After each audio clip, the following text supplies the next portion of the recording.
Facebook. Hello, Instagram. Good morning, good afternoon, good evening, depending on where you all are in the world. We are thrilled to be here with you. I am coming out of maternity leave to talk about how to use food to balance your hormones with my dear friend here, Magdalena. She has come out from Colorado. Thank you for being here. Oh my gosh. It's nice to be live and in person in this online world. You've missed it, huh? Yes, I have. I really have. So Magdalena wrote this amazing book, Cooking for Hormone Balance. And it's brand new. We are going to be giving away one book on Facebook and one book on Instagram. So all you have to do on Facebook is share this live event on your page. And on Instagram, go to our most recent post, tag 3 friends who need to balance their hormones. And honestly, in today's world, who doesn't need to balance their hormones? Especially me, I just had a baby. It's time to balance hormones. And when you're breastfeeding, you can't take a lot of stuff. So you have to do it through food. Yeah, that's a very good point. Yeah. So congratulations on this book. Thank you so much. Yeah. Give us a little background, because you're a hormone expert for over 10 years. And you know, we go through a lot of challenges as healers. We heal them and then we teach people how to do it. So I think that was your path, right? Hashimoto's. Let's hear a little bit about your background.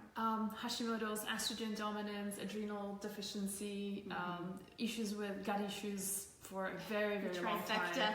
Parasites, SIBO, H. pylori, right? There's a lot of infections combined with very stressful life, living between airports and hotel rooms, you know, being in a regional job, very stressed out with working on Fortune 100 brands. And a realization in my late 20s that food has got something to do with how I looked. And you know what it was in my case? Cystic acne. I was covered in cystic acne. That was my thing. That's so hard. I mean, you don't even want to face the world, and all the clients I've had with that. It's you can't so cover it up. It's like debilitating. little volcanoes you got in your face, right? For those of you who you know what I'm talking about. And I had on my chest, on my back. You just couldn't cover it. And I found this article that said, why is it that children in Papua New Guinea or teenagers in Papua New Guinea, right, like deep inside, the country, like just next to Indonesia, have no zits? And I thought, they have no zits? How can that be, right? I think it's just par for the course of being a teenager here. Right, the same way it's a course of having terrible PMSs, you know, or going to menopause and just going through hell at that time. And what I realized is that when I gave up gluten and eggs at that point, right, I realized that, I mean, it's made such a profound difference. Not just my skin cleared out, but my migraines went away, the PMS became much more, you know, bearable, right? It was such significant, and of course, you know, my skin cleared out, which was like the biggest winner. When you're in your 20s, like, you need to look gorgeous. Oh, that's so cute. Well, anytime. All women want to feel beautiful, and there's nothing wrong with that. Present yourself to the world, and glowing skin is a sign of health. Anything on the outside is a byproduct of what's going on inside. Absolutely. And I have told my clients for years, or everyone, and all of you guys watching, you know, PMS. I have clients come in and they say, oh, my PMS week is awful, but then I'm fine. And I say, that's 25% of your life. That's not okay. So we need to talk about hormones today and how you can float through that period of time with grace and ease, menopause with grace and ease. Like, where do we start when we're talking about using food as medicine to balance our hormones? Yeah, so that's, you know, if somebody wants an answer of going like, what are the 3 foods that I can add right now to rebalance my hormones? I mean, there are a couple of, you can see this food laid out here, so we can talk about a couple of these foods. Yeah, we'll show you, because I know you probably can't see everything down here. But there's really about setting the foundation for good hormones. And the foundation is, I use the analogy of a 3-legged stool. If you want to sit comfortably in a 3-legged stool, right, all the legs need to be firmly in place. One of them is short, you start wobbling, one of them is missing, you're going to fall. And in the context of hormones, it's the health of your digestion, right, which you talk a lot about, is the sugar balance, and is the health of our liver, which interestingly takes care of metabolizing and getting rid of a lot of our estrogens and hormones and thyroid as well. So this is really the foundation, and that's what the book is all about, is to setting the foundation right. After that, we can be adding a lot of nice things like, you know, for example, Maca can be a lifesaver for a lot of women. And sometimes it works for a while and it stops working. And the reason is that is the foundation is not set properly, and the Maca works a little, works for a while, then it stops working, is because the foundation, your gut could be messed up. You could be having candida issues, which you're a big, fan of talking about that. Your liver could be completely out of, out of sync. You right? can't plant flowers in a junkyard, is what I say. You can't plant flowers in a junkyard. You have to do the cleanup work necessary to till the soil so you can grow plants and flowers, right? Absolutely. And that's what we're doing. The liver is so important. Blood sugar balance is 90% of adrenal health. Yeah. Yeah, okay. Absolutely. I love it. And I love that your book goes into all of these clinical components. You guys know that we talk about using food as medicine, but we are both practitioners that are functional nutritionists, that we want you to heal from the root cause. So we want you to really understand this. And you go into it in your book. How to achieve better digestive health, how to test yourself for if you have candida, how to start to really heal the liver, and then use these foods as medicine as a regular basis to create and keep hormonal balance. Yeah, absolutely. Okay. Absolutely.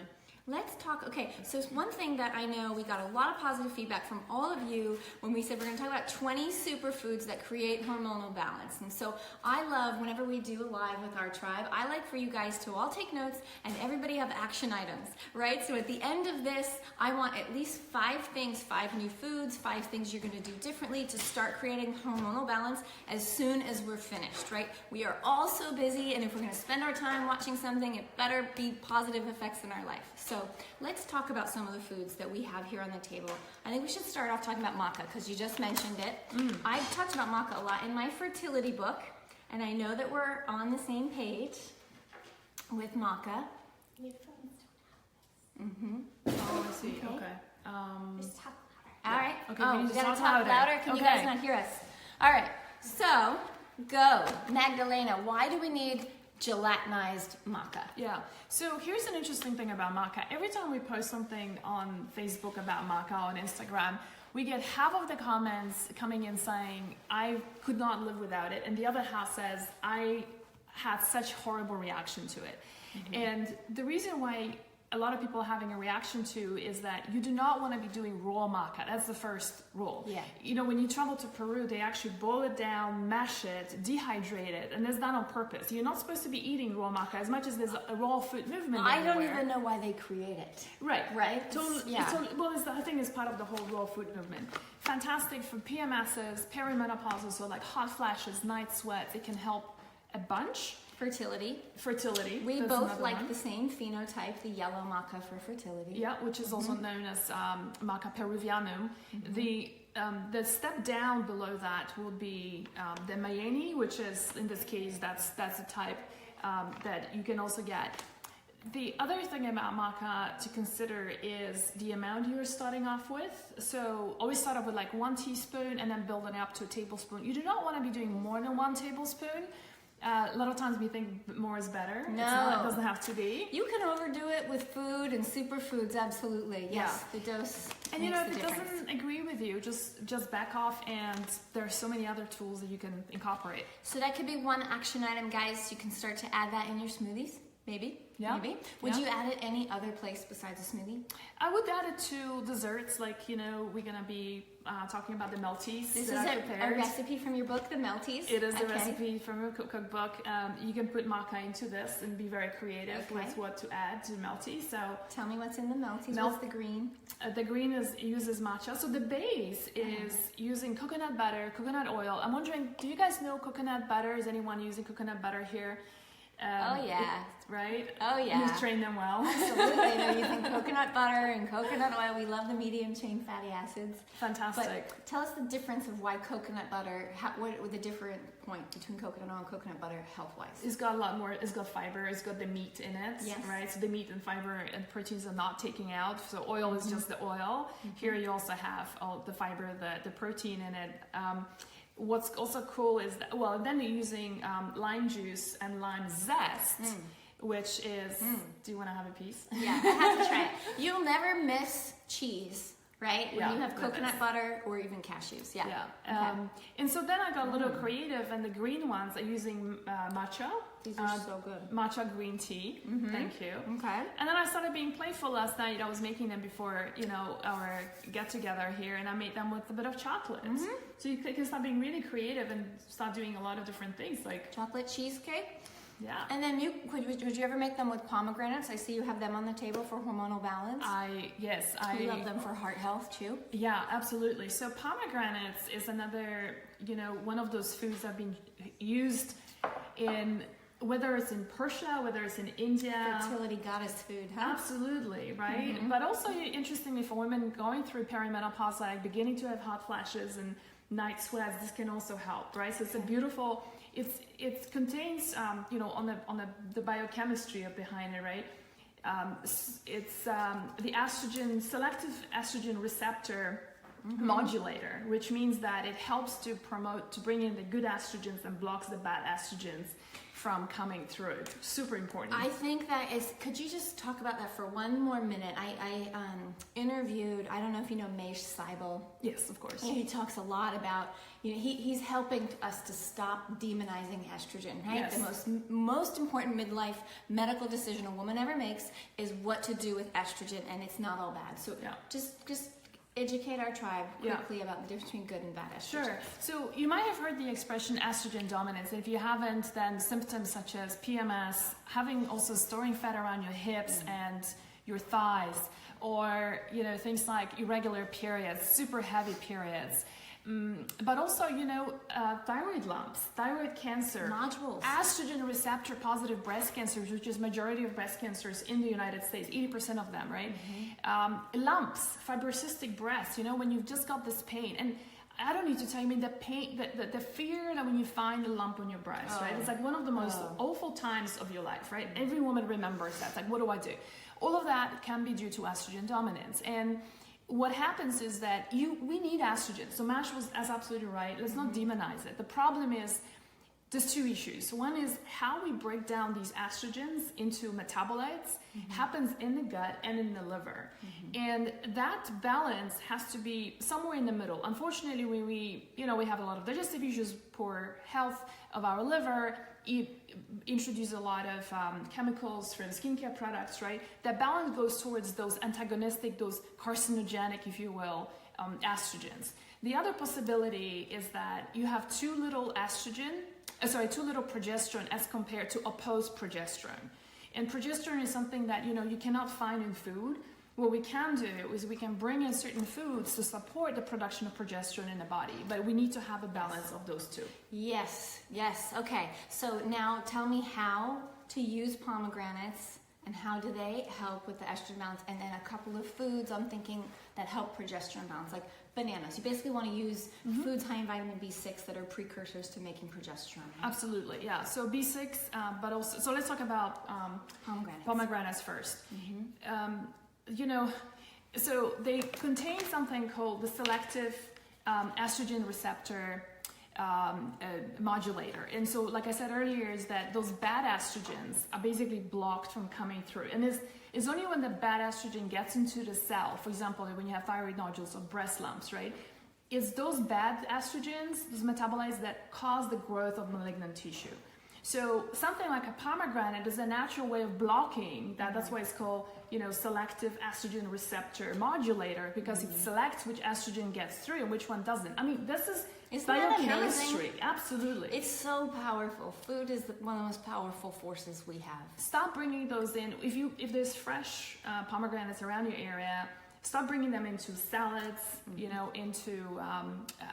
put that even in a smoothie. I'm not a big fan of juicing them because you're losing all the fiber, but also the estrogen receptor quality that I mentioned is in the seeds itself. So you want to use that as a whole. Yes, okay, so I've never actually seen that. I didn't know Navita's made a pomegranate powder. Yeah, and so that's made not just with the fruit, but also with the seeds. Great. Beautiful tart, the tart and sweet-ish flavor. Wonderful to add it to your smoothies. Any desserts. Seeing a really powerful smoothie building here. I don't know about you guys. Okay. Yeah, right? Yeah, this is wonderful. Yeah. Okay. That's great. And it's probably high in vitamin C. And then all the benefits for heart health, supporting the chambers of the heart. I mean, it truly is a superfood for the whole body. But I think you guys you're starting to see, if you've been part of the whole journey for any length of time, how many times have I said all disease begins in the gut? And I include the liver as part of the digestive system. And so it is just so crucially important. Yeah, I mean, put it this way. Have you ever met a person who's got digestive issues, liver issues, or digestive issues, and is a healthy person? Because It's I impossible. haven't. It's impossible. Yeah. Yeah, it's impossible. Yeah. Okay, good. And we've got some cruciferous vegetables here. Do you want to talk about these guys? Absolutely. So, you know, the book is based on the 20 superfoods and 20 power herbs, spices, and medicinal mushrooms. Okay. Oh, I love it. Yes. One of our favorite foods. Uh-huh. One of our favorite foods are the cruciferous vegetables, which is the brassica family, right? And that's the cabbage family, if you will. I know many of you do like broccoli sprouts, so Brussels sprouts. So and broccoli sprouts, which we have here too. We have here. Yeah. Let's talk about these in just a second. Uh-huh. So, you know, a couple of things. One is they contain a substance called DIM, right? Dialdehydomethane. And many of you might be taking that in the form of a supplement. But this, you know, it's also wonderful, I think, to bring in that in a natural form, right? And what I love about DIM is that it's a natural estrogen detoxifier. So the estrogen we talked about, DIM helps tremendously with that. Great. The other thing is that crucifers play a vital role in liver detoxification. So just 2 to 3 cups a day, right? So you can steam them, you can bring them into salads, put them into smoothies, doesn't really matter. And please, people with thyroid conditions, do not be afraid of cruciferous vegetables. Thank you. You are doing yourself a huge disservice by taking them out. Don't do that. You have to eat so many to have that goitrogenic negative effect on the thyroid. So keep them in and keep them cooked. And in fact, estrogen dominance binds up the thyroid binding globulin, right? So you end up having less thyroid hormone available for your body for your cells to utilize when you have estrogen dominance. And so, you know, I have never met, you know, my whole practice started off with thyroid. I have never met a woman who's taken out all cruciferous vegetables and healed her thyroid. No, it's impossible. Never. Yeah. And Dr. Isabella Wentz will tell you the same thing. Dr. Alan Christensen, Dr. Karazian, everybody's on the same page. It's just a silly blogger copy-paste thing that just has made such disservice. It's kind of like just to get website hits, right? No. That I think ignorance and copy-paste, yeah. Can I just tell you about one more thing? Of course, I love broccoli sprouts. So broccoli sprouts are an absolute superfood. And does your audience, a lot of people here have like perimenopausal, menopausal stuff going on, breast lumps, breast cancers? Perimenopausal. I mean, yeah. everyone is concerned. 1 in 8 women get breast cancer, so it's a concern for everyone. Right. So go ahead. Let's talk about some good glutathione producing food here. Yeah. So glutathione is one. The thing that I want to focus on with broccoli sprouts. Hey guys. So before the broccoli becomes this big, right? It starts off with this, and you can grow this at home yourself. You can also buy it in a health store. So you want to specifically do broccoli sprouts, not clover, not alfalfa, right? Specifically this, and it contains a substance called sulforaphane. Sulforaphane is a very potent estrogen blocker. So you know how we talked about how the bad estrogens multiply, right? The malignant cell. Sulforaphane, there are studies that show that not only does it prevent breast cancer, so if you're one of those women who like is genetic, fair enough, if you have like BRCA1, BRCA2, or HER2, genetic mutations, then I'm not talking about that. I'm talking about like your mom had it and, you know, you have it, right? And there's no genetic element involved, right? But you've been told that, you know, it's so common, everybody gets it. Get this out of your head. It's completely, like if it's an estrogen receptor positive breast cancer or lumps, it's completely reversible and preventable, and you should be doing something about it. This is one of your solutions. Not only does it prevent breast cancers and breast lumps, but it has studies after studies showing that it shrinks women's breast cancers. And it gives me chills. Right? I mean, I'm so passionate about this because when you are given, you know, if you've been diagnosed with ER or PR breast cancer, you're put on tamoxifen, which is one of the most toxic substances, and you can only be on it for 5 to 7 years because it destroys your liver. That's how bad it is. Versus my mom had breast cancer and she trashed her tamoxifen. Right. So, you know, in lieu of something like this, which is, and just in general, you know, if you're trying to heal, sulforaphane's going to help heal. It's going to help produce mitochondria. It's going to help the liver. It's going to help all kinds of things. And so that's another way to just extinguish free radicals and start to produce a high level of cellular health and energy. And we you think about it, right? Like we've got toddlers have about 20 times the energy as mature adults. So broccoli sprouts have 20 times the antioxidant power as mature broccoli. And they're so easy. I'm not a big fan of sprouts personally. Me too. So I chop them up really fine and then stuff them in a sandwich or wrap them up in a cassava burrito just to get them in. Totally. Same thing. So there are a lot of ways, and your book has got a ton of recipes. So if you want to know, okay, how am I going to start to work all of these in? You get the book, Cooking for Hormone Balance. Like we have to cook anyway. We have to eat anyway. Every time we eat, it's an opportunity. Every time we lift that fork to heal or to hurt. Not just you, but your family that you're feeding. And there's so many beautiful options. I know that we're doing good on time here. Do we want to talk about seed rotation? I know we're going to send we're going to send an email out to everybody tomorrow with a recap of all this. We're also going to send, Magdalena has some good free goodies about seed rotation and about really diving into these 20 superfoods. So don't feel like you have to memorize everything. Again, for those of you who just tuned in, we are giving away Cooking for Hormone Balance on Facebook and on Instagram. Instagrammers, you just go to our most recent post, you tag 3 friends who want to balance their hormones. Facebookers, you guys just need to share this and say, hey, Cooking for Hormone Balance, right? Use food as medicine, and we will pick one from each, and we'll mail you a book. This book is heavy. It's 8 pounds. You know, Magdalena didn't have any room in her suitcase because she had to carry all these books out here. So, okay, let's touch base. We've got some beautiful seeds here. I love talking about seeds and food as medicine. So let's hear what you have to say about how to use seed rotation to balance your cycle and hormones. Yeah, let's just pair up those 2 first. So so let me just talk about a concept. If you take your full cycle, let's just say 28 days, right? You're still menstruating. And if you're going through perimenopause, it's a crazy time when there's no normal. I'll talk about that in a second, but it's applicable to both. Even for women with menopause, this totally works. Okay. And so if you take your full cycle, if you're still menstruating, let's say 28 days, you want to divide it to 2 sections, right?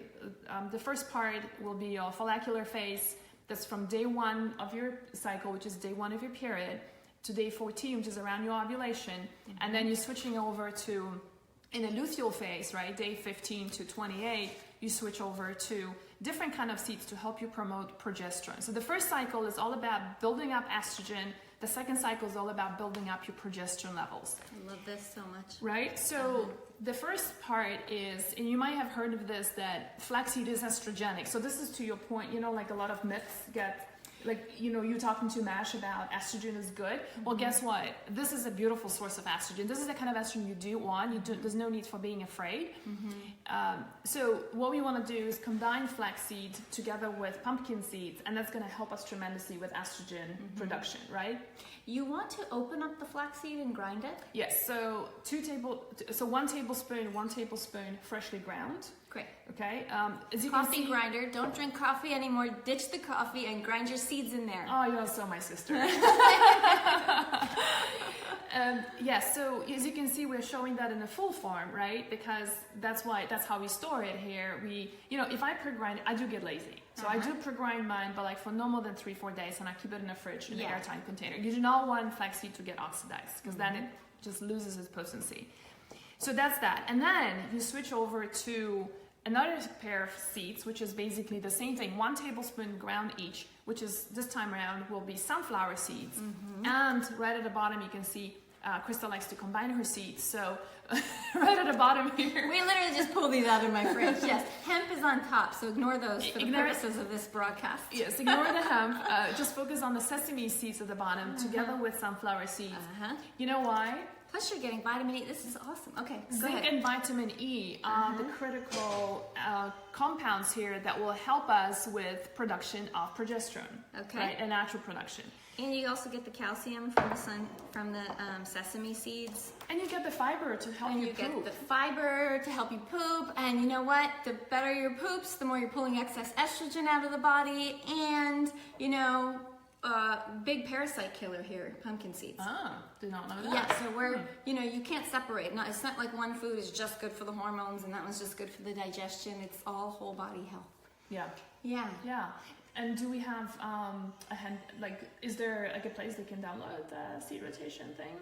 Yes, when we're going to, you go to thewholejourney.com/hormones and you will be able to download the first chapter of Magdalena's book.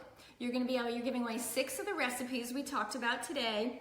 And I believe you have a video series, 5 videos where you're showing them really how to get this in. So we should have that link on both Facebook and Instagram. Thewholejourney.com/hormones is going to get you all this information so you don't have to remember it. But I want to do a recap, right? So I asked you in the beginning of this broadcast if you can write down 5 action items of things you're going to do differently to balance your hormones no matter which stage or phase of life you're in.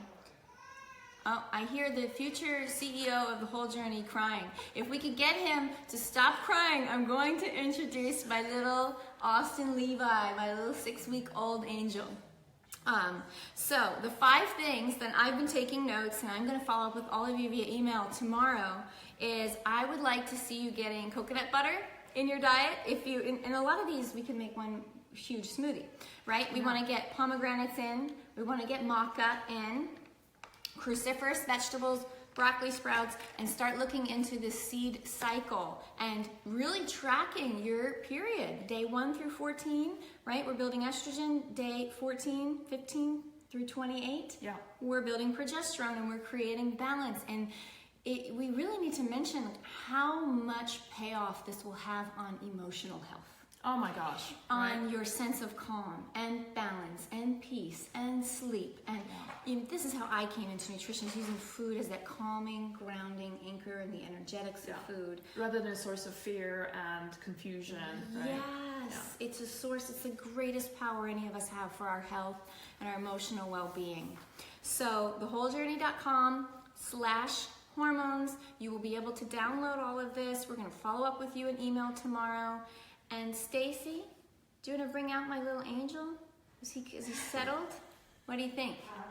It's okay. This is his big. Oh, he's being changed. Doesn't he know that he was supposed to make his film debut right now? What did he do with his debut? His big film debut. Wow. Yeah, to the tribe. Jenny, do you see any questions coming in that Magdalena can answer in the interim? A couple of people were asking about hormone testing and how do you know if your hormones are really out of balance, even if you feel it, like how do you really know, like for sure? That's a really good question. So there are specific tests, like if you do testing your thyroid, you can do through blood, that's not an issue, right? But however, when it comes to steroid hormones, like your cortisol, progesterone, estrogen, DHEA, testosterone, blood is completely useless. It's going to show you everything is normal, even though it's not. So doing it through saliva or really urine, that's the latest way to do this, is way better. Now, having said that, the one thing I want to appeal to all of our listeners is that tune into your body. In the book, we have a quiz, right, which is a very detailed quiz that will give you an indication of what could be wrong.